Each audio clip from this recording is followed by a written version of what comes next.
Hello friends, and welcome back to our Not a Director's Cut series. Can you believe this is already our 9th episode? Well, if you haven't done so, go ahead and check out our other previous entries in this series. Today we are taking you back to the classic first season episode, Inside Out. So, settle into your favorite PMD seat, hit the passive laser restraint system, and hang on to that gull wing, because we are going full pursuit into the details on this great episode.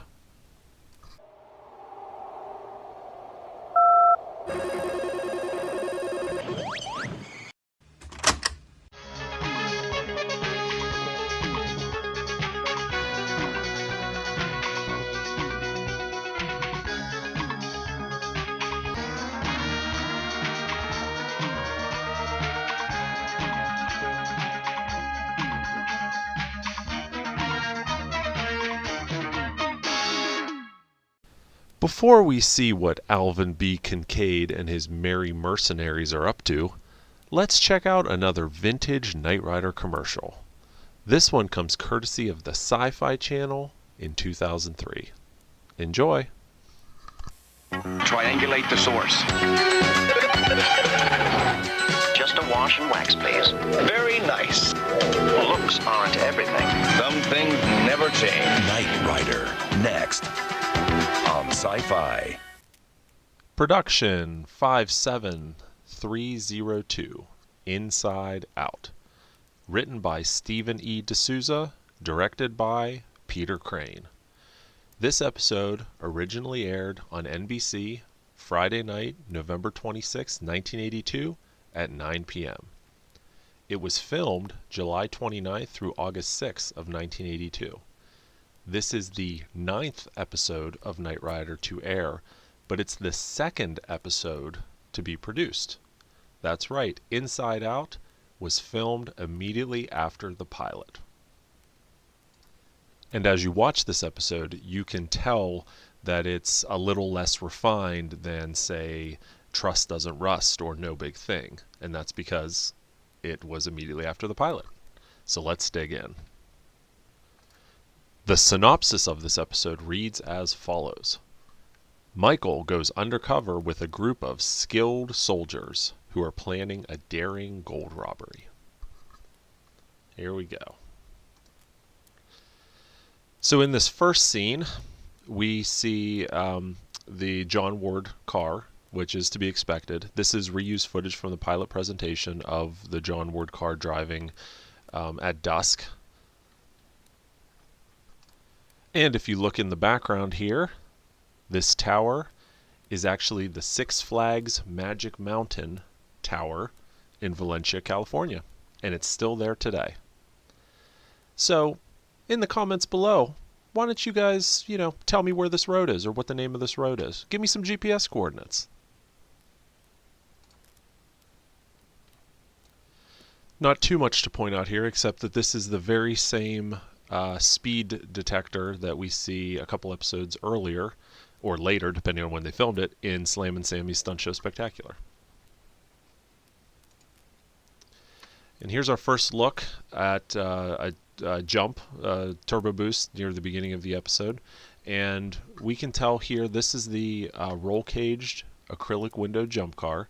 And it's a little hard to see because it's moving so fast, but we've got the skid plate under here. Let's kind of advance it. And this is how we really know what car this is. Well, besides the uniquely shaped skid plate, of which this car was the only one that had one in that shape. But we can see right here the real thick padded roll cage, so we know which car did this jump. And then we move forward, and the one police officer says to the other, "What was that?" And the other guy turns to him and says, "Pontiac." And this is very indicative of these early episodes, and really all the way through Season 1, through the Season 1 finale Short Notice. We get instances where they refer to KITT as a Trans Am or a Pontiac. And you see that off and on throughout this first season. We see it in Trust Doesn't Rust when KITT tells Carr he's going to give Trans Am a terrible reputation. But it really wasn't until the break between season 1 and season 2 that Pontiac came to the studio and asked for them to not refer to the car as a Pontiac or a Trans Am any longer. And you'd think that they would want the publicity and the potential business, but the problem was people were going into their local Pontiac dealers asking for the Knight Rider car, and Pontiac couldn't deliver that. They could deliver, a black Trans Am with gold trim, but it wouldn't be exactly like KITT. There's even rumors in 1983, and there's a Hot Rod article in the old Hot Rod magazine that substantiates these claims, that Pontiac was considering a Knight Rider edition Trans Am in 1983, but of course that never came to fruition. So you notice in season 2 and going forward, anytime they refer to KITT, and when they don't know his name, obviously, he's called a black T-top, and that's why. And then here we have Michael and Dugan fighting in KITT, so he's swerving all over the road. This is the stunt car that they had at the time, and you can see because we've reverted back. Our last episode was Trust Doesn't Rust, which was filmed, I think, 10th in the series. Now we've reverted back to filming right after the pilot. So a lot of the changes to the cars are now kind of undone for this episode. So we can see here we've got the stunt car, which, by Trust Doesn't Rust, it has a squared off overhead console, much like the backup to the Hero car. But here it doesn't even have an overhead console. It has a sun visor and, just the stock headliner with a clear windshield in here, the non-tinted windshield that they put in all the Knight Rider cars. And we've of course got these side markers that still work on this car, or still connected, all of which will change over the course of the next few episodes. And here we have just a neat look at the stage dash, the insert dash, which, again, this is not in a car. This is on a sound stage, even though you see guys, kicking it with their feet and the wheel turning. That's actually on a stage. But technically, in the order of production, this would have been the first time we see the full insert dash like this.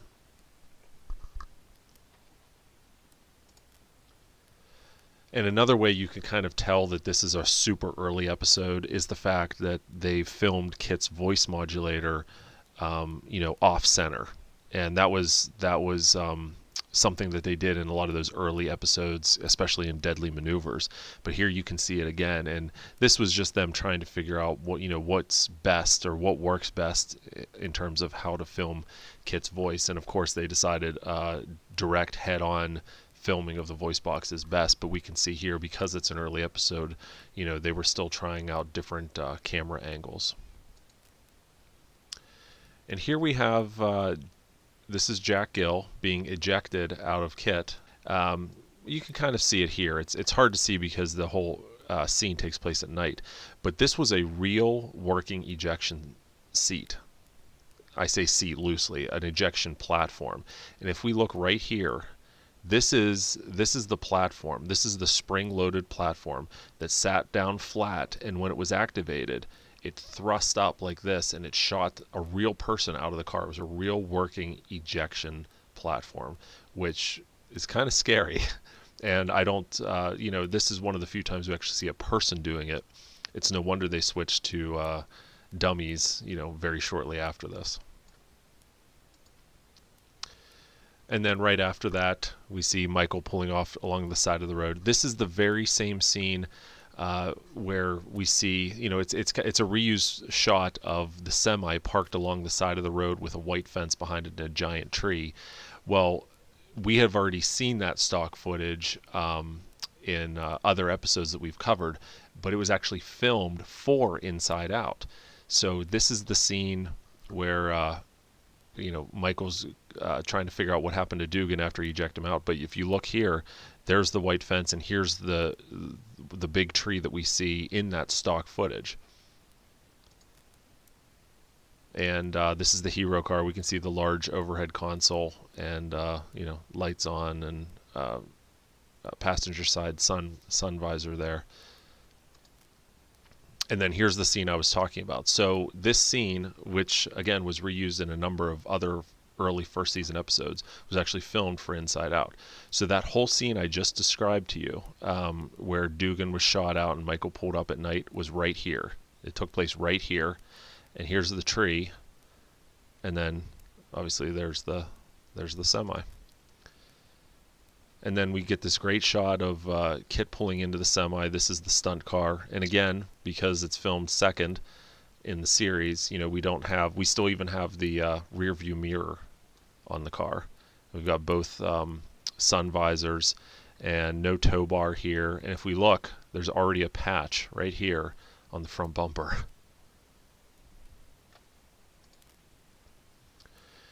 And this is technically Patricia McPherson's first scene in the series. We've, of course, have already seen her a number of times, but this would have been one of the first scenes that she filmed for the series in July of 1982. And here's a look at the other side, and once again you can see one of the walls has been removed for filming right over here. But yeah, right here we get a great look. There's not many people in the shots. You get a great look at the early semi set. This computer over here, I call it a computer, but I think it's just a dummy terminal, if I'm getting that correct. That is an Entrex datascope, and they are incredibly hard to find now. I'm not even sure back in the day they were easy to find. But we actually own two of those that we imported from the other side of the world over in, I believe one came from, I think, the Netherlands and maybe Belgium. But we own two of those now, and we had to go to the other side of the planet to find them. So more on that in a future video. And of course, we're back a little bit to Michael with the strange attraction to Bonnie. It's not too evident here, but it's still kind of an awkward scene where he pokes his head in here. This is the episode where KITT gets his microjam feature. So we're already upgrading KITT, and a couple things to note. Since this was filmed right after the pilot, we can see that the dash is still fairly intact. We still have all the original LEDs and color gels on top, and a lot of these buttons are still the nondescript. There's no turbo boost button or anything like that. They're all still very nondescript. And then of course the result of the microjam, we see some smoke forming back here, and Devin tells KITT to quit it. So apparently it worked. And I always thought this was interesting. So Michael gets back into KITT, and he asks KITT, what do you think's under those overalls? And KITT does his analysis. But did you ever stop to look at Devin? Look what he's doing, the scoundrel. Bonnie's there writing a report, and he's just, looking her over. See? Look at this. Just looking her over. Oh, Devin, what are we going to do with you? Anyways. And then, of course, we go to KITT taking all of her, height, weight, and bust size. So, just, again, odd. And this was, the series was still kind of finding their footing. Again, only the second episode produced. So, weird stuff like this doesn't come up much after, they kind of get their bearings and get their feet and really get into the production. This was just some oddball stuff that was happening here. And then, of course, we have KITT backing out of the same location. There's the white fence. And if we look here, this is a great shot of the inside of the actual semi-trailer, not the set. And when you look at it, you can see they only decorated the back, 10, 12 feet of it with these, the semi-walls. But look over here to the left. This is still just the bare trailer wall here. They didn't even bother to do anything with that. And it's hard to see on this side, but I'm not totally sure that they even put any walls over. They might have put one right here, but this is still the bare wall over here. And of course the floor doesn't have any diamond plating. It's just the original trailer floor. So, they didn't do too much there yet. They of course would build this out a little bit as the series progressed. And then we have Michael pulling up to Kincaid's estate, which is actually the King Gillette Ranch. This is the stunt car. We can see here we've got a round steering wheel, and then we pull in. And for you guys, one of you guys in our previous videos suggested that the white wire needed a star on the Walk of Fame, and I kind of agree with you. I thought that was a very clever comment. But you can see here the white wire, which we've covered in every single episode of this series so far, is back because we've reverted back to episode 2 in the filming order. So there it is, right there. It's back. And then, of course, we have Michael with his first meeting with Alvin Kincaid. Of course, Michael pretending to be Dugan here. And then he proves his worth by kicking one of Kincaid's guys off of the landing, and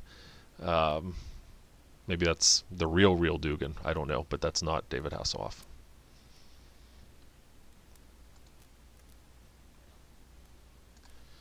And here's Judith Chapman, very versatile actress, was in a ton of different shows, Magnum P.I. and Murder, She Wrote, and very well known in the soap opera world. I think she spent most of her career doing that type of work.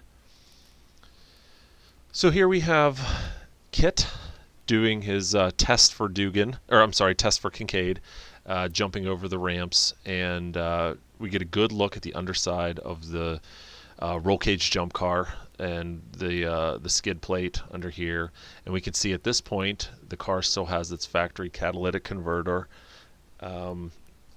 I think I've mentioned this in the past though, but most of the original Knight Rider cars had all the catalytic converters removed at some point, but we're early enough in the series that they didn't make a lot of those modifications to these cars yet, so that's what we see there.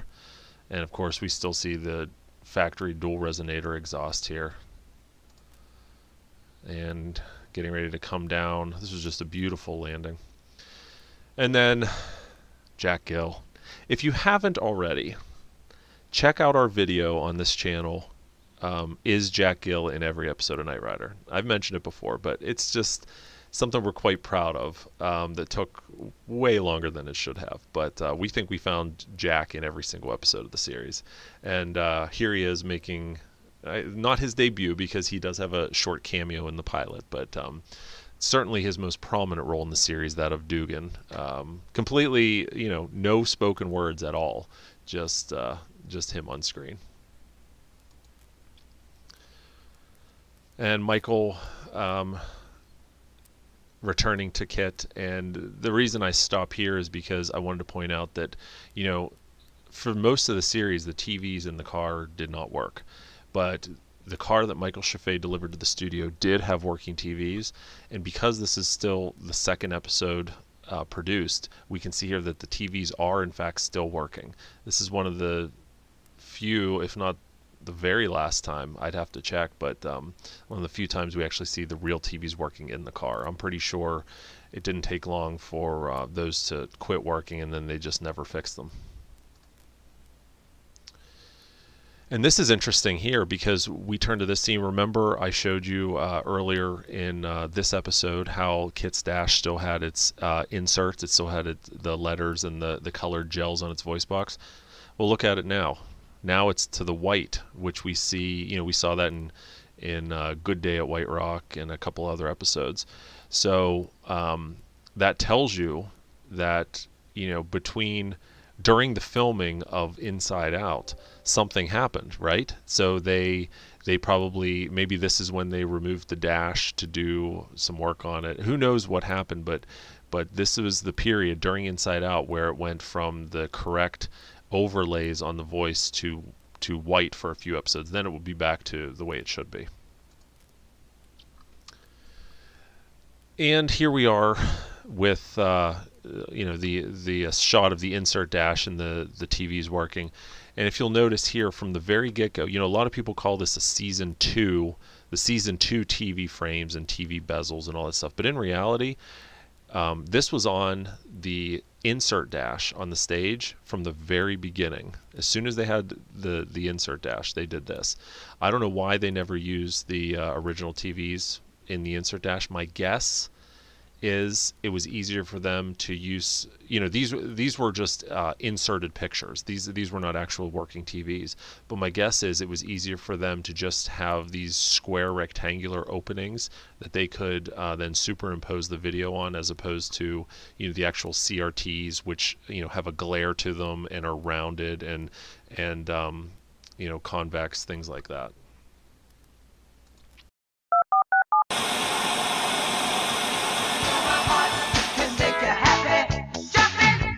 And here are the popular music sound-alikes we hear in this episode. When we are ever gonna change,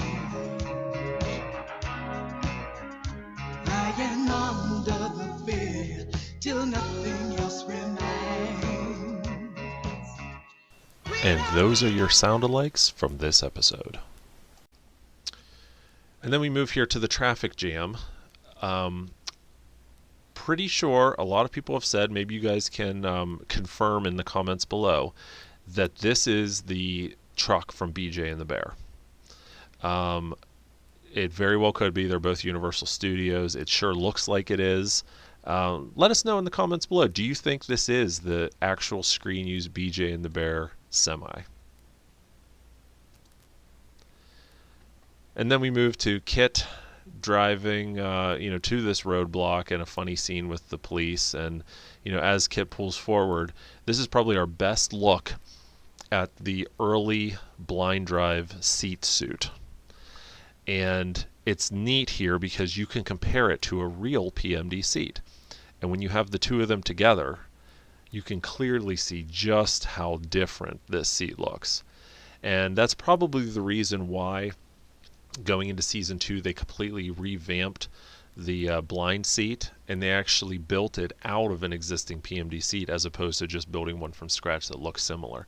So that's what we see here. Very, very obvious, especially in today's Blu-ray society and the technology we have with us today. And then we have Devin on the phone at 2:02 a.m. talking to KITT. And in case you couldn't tell, this is just Devin's office, and they decided to just, put this bed in his office for this scene. And that's kind of why it's a close-up shot. And it should be noted, this is not the same bed that we saw in the pilot, where it's not Wilton's deathbed. It's definitely a different design. And I skipped this one scene, but again, just the stunt car here. We see the round steering wheel, lack of an overhead rear view mirror. This is the same car that we saw pull into the semi, that I talked about a little bit earlier. Because this episode is the first one to be written and produced after the pilot, I wanted to take a couple minutes to go over some of the differences between the original script and what actually appears on screen. So first, early drafts of this story, Jack Gill's character Dugan is actually unnamed and just called the Delivery Man. Also, Michael threatens to tell the world about KITT unless he helps Linda by supplying her with an attorney. Devin responds, "Michael, listen to me. Wilton Knight never intended for the Knight 2000 to become public knowledge until after a long test in the field." Devin then reluctantly agrees and tells Linda that she can choose between two Foundation lawyers, F. Lee Bailey or Marvin Belly. When Michael arrives at Kincaid's estate, his excuse for being late is, "I was tailed by this guy, Michael Knight, who happens to work for the Foundation for Law and Justice." It's during this speech that Michael says a line that appears in the episode's teaser but not in the episode itself. "They're gunning for you, Colonel. You're the Muhammad Ali of crime." And one other interesting note, the script also describes the very first time that the viewers get to see inside of the Knight Industries semi and Bonnie. We see that the rear of the semi has been outfitted as a state-of-the-art electronics lab and garage. Towards the front are some chairs and other human touches, even a coffee maker. Also inside is Bonnie Barstow, a young engineer who makes her Knight Industries overalls look like a Bob Mackie original.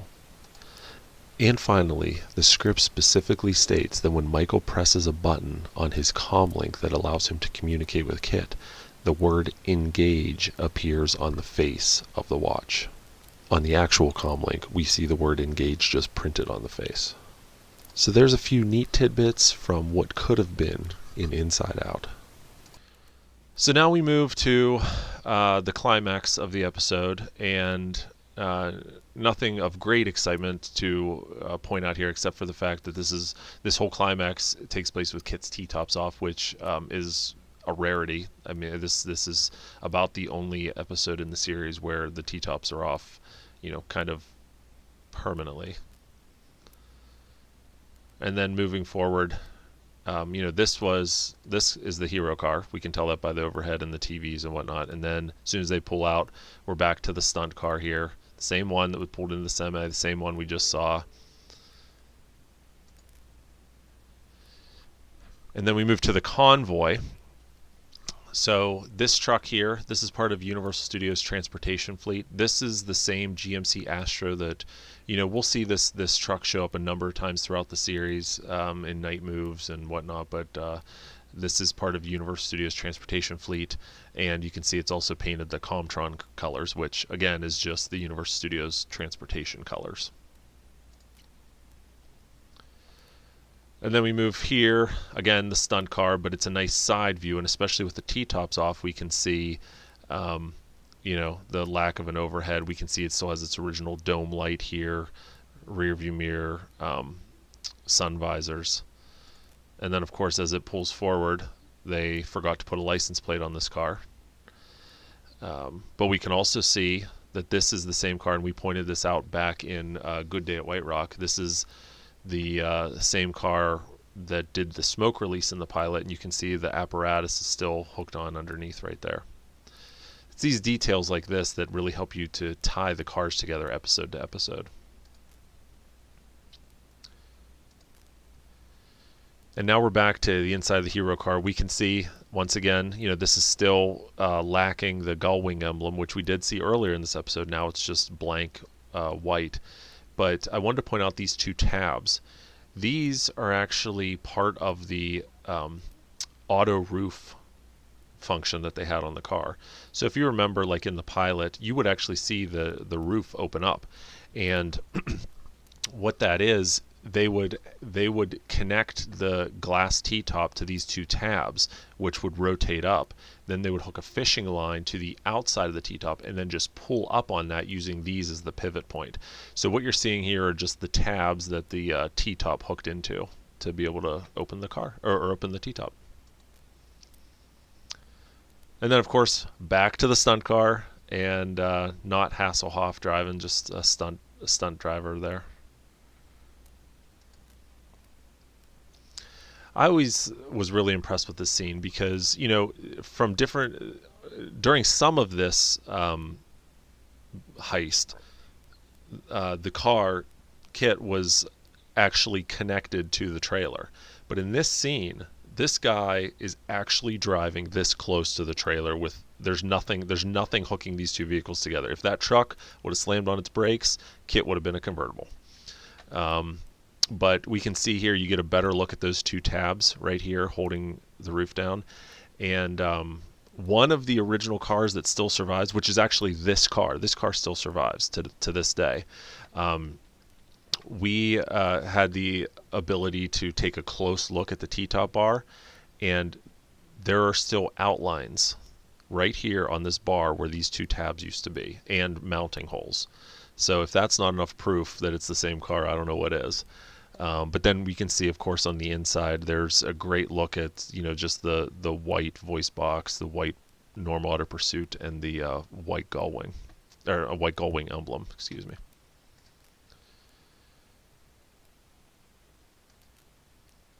And another view whenever Linda's hanging out and Michael gets out, so you get a nice view from the back seat. Just again, we can see some of the pod buttons also have already come off, and you can just see, if you look real close, you can see the metal contacts of the button under there because the caps are missing.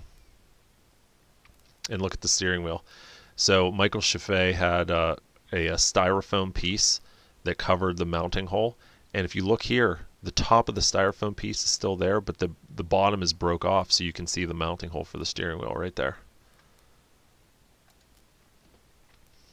So then we have Linda in the driver's seat, and she's just amazed at what KITT can do. And the only reason I point this out, and you can also see you know, mounting for the lights and cameras on the side, but I point this out because, you know, you see Linda moving over from the passenger side to the driver's side, getting in the seat, and then the very next scene you get a wide shot and you can see Linda is moving over again. So just a funny little editing error there. And then towards the end of the series, excuse me, the end of the episode, we have the hero car with the blind drive seat in it. So again, you know, during these early episodes, they would use this hero car for what I would consider stunt work, which I thought was interesting. And they didn't do it for heavy duty stunt work, but it's certainly, you know, blind driving and spinning around, you know, taking corners real fast and doing 180s. You'd think they'd save for the stunt cars, but again, they only had 4 Trans Ams and 1 Flivver car at this point, so they had to use it. But it would get to the point where the hero car would be more reserved for just, you know, beauty shots of Hasselhoff getting in and out rather than doing any type of work like this. But this is one of the times when the actual hero car was being used for a little bit of stunt work. And once again, still with the blind drive seat in place, we have the hero car once again pulling up and getting awfully close to the back of that car.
And with that, we are done with Inside Out.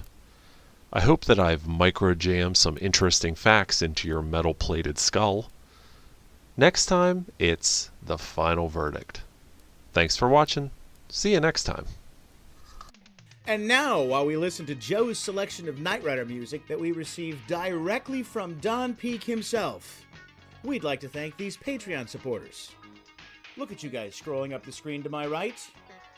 Wait a minute, how can you tell which side is my right, since you can't see me because I'm not on camera? Oh well, you know what I mean. We're featuring these fine supporters at our Knight Rider Prop Restorer level. Thank you very much for your support.